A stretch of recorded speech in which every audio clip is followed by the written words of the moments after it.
Hello and welcome to the beautiful island of Ibiza, with the capital city just behind us and the old town over my left hand shoulder. Today we're going to talk about interest rates and how they may affect you, whether you are a first time buyer, a seasoned seller, or perhaps even a buy to let investor. We're going to hear from both David and Stephen and get their views on interest rates. Good morning from Ibiza. Today I'm going to be talking about interest rates. So what are interest rates?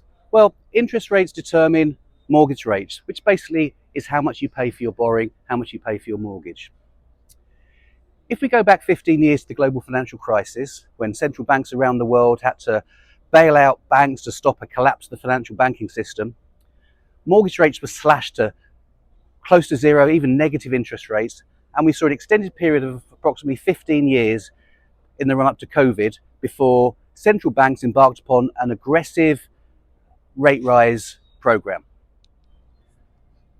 So what has that meant for mortgages? Well, it's been great for borrowers because they've enjoyed a period of low interest rates and lower cost for borrowing. Not so good for savers. At the same time, inflation, or what measures the increase in consumer prices or how much goods cost, have been close to zero. Post-COVID, we saw a surge in consumer spending, and that triggered a rise in inflation. And to combat that, central banks were forced to increase rates. An aggressive increase cycle, the most aggressive for 40 years. Not so good for borrowers, high rates, high mortgage costs. High rates have been used to address that high inflation, and the good news is inflation has been on a downward path for the last 12 months. However, interest rates have yet to reduce. In the run-up to the election in a few weeks' time, the next Bank of England monetary policy meeting, which determines rates, is unlikely to see any adjustment. However, expectations are that from potentially August onwards, the Bank of England may cut interest rates, which will trigger a reduction ultimately in mortgage rates and produce lower borrowing costs. It's not a question of if, it's a question of when. So hang on in there, and hopefully there's light at the end of the tunnel. Thank you, David, and some really useful information and points there. Now over to Stephen, who's a buy-to-let investor, and how interest rates have an impact on his business. Hello, so interest rates and the rental market. We all know for the last 20 years, interest rates have been at 1% or 2%. Landlords have loved it, rates have been low. The government has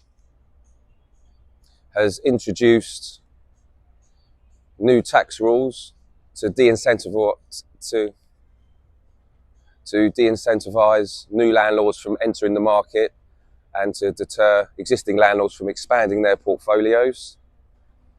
But with rates at 1% or 2%, it hasn't really had a big effect. But post-COVID, we all know rates have gone up 300 or 400%. Landlords are now paying around the 6% mark, and this has a huge impact on their profit margins.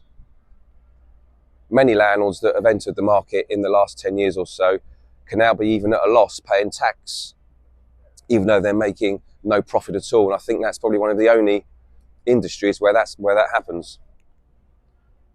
So as things stand, with rates still at 6%, we've got very few new landlords entering the market, very few landlords expanding their current portfolios. Rents have gone through the roof, and that's not because landlords are taking huge profits, it's to pay their tax bill.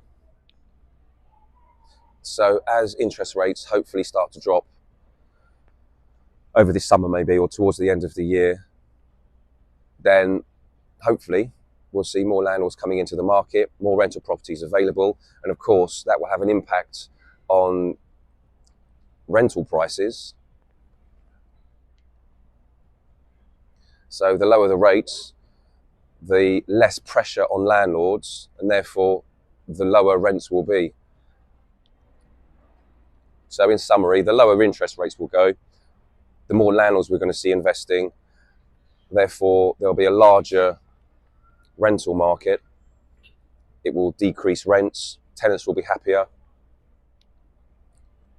But that, of course, is on the basis that legislation stays the same, and as long as they don't bring in new legislation to deter landlords further, with the decreased interest rates, we should see things improving for both landlords and tenants, and that could only be a good thing, in my opinion.